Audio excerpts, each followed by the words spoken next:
திருவாரூரில் இருசக்கர வாகனத்தில் சென்ற இளம்பெண்ணை வழிமறித்து 25 சவரன் தங்க நகைகளை வழிப்பறி செய்த சம்பவம் பரபரப்பை ஏற்படுத்தியுள்ளது. பட்ட பகலில் துணிகர கொள்ளையில் ஈடுபட்ட மர்ம நபர் சிக்குவாரா? திருவாரூர் மாவட்டம் குடவாசல் அருகே புதுமனை தெருவைச் சேர்ந்தவர் ரிலுவானுதீன். இவர் வெளிநாட்டில் வேலை பார்த்து வருகிறார். இவரது மனைவி ஹமீதா பரோஸ் சொந்த ஊரில் குடும்பத்துடன் வசித்து வருகிறார். 30 வயதான இவர் எரவஞ்சேரி பகுதியில் உள்ள இந்தியன் ஓவர்சீஸ் வங்கியில் உள்ள லாக்கரில் தனக்கு சொந்தமான தங்க நகைகளை பாதுகாத்து வைக்க முடிவு செய்துள்ளார்.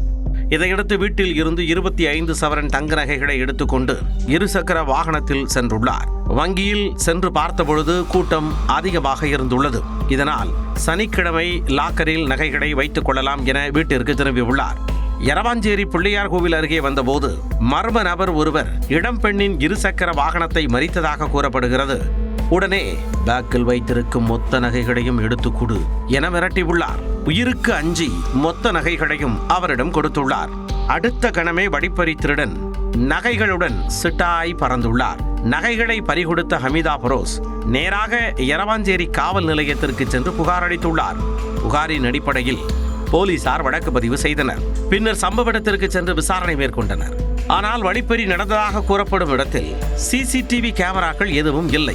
இதனால் ஆள் நடமாட்டம் இல்லாத இடத்தில் திட்டமிட்டு வழிப்பறி திருடன் கைவரிசை காட்டினாரா அல்லது வங்கியில் இருந்து நோட்டமிட்டு வந்த மர்ம நபர் நகைகளை பறித்து சென்றாரா என்ற கோணத்தில் விசாரணையை தீவிரப்படுத்தியுள்ளனர். அதே வேளையில் வழிப்பறி தொடர்பாக பாதிக்கப்பட்ட பெண்ணிடமும் விசாரணை நடத்தியுள்ளனர். 1 சவரன் தங்க நகை 1,25,000 ரூபாய்க்கு விற்கும் நிலையில் தங்கம் என்பதே எட்டாக்கடியாகியுள்ளதாக ஏழை எளிய மக்கள் கவலை தெரிவிக்கின்றனர். இத்தகைய சூழலில் தனியாக சென்ற பெண்ணிடம் 25 சவரன் தங்க நகைகள் வழிப்பறி செய்யப்பட்ட சம்பவம் திருவாரூரில் அதிர்ச்சியை ஏற்படுத்தியுள்ளது.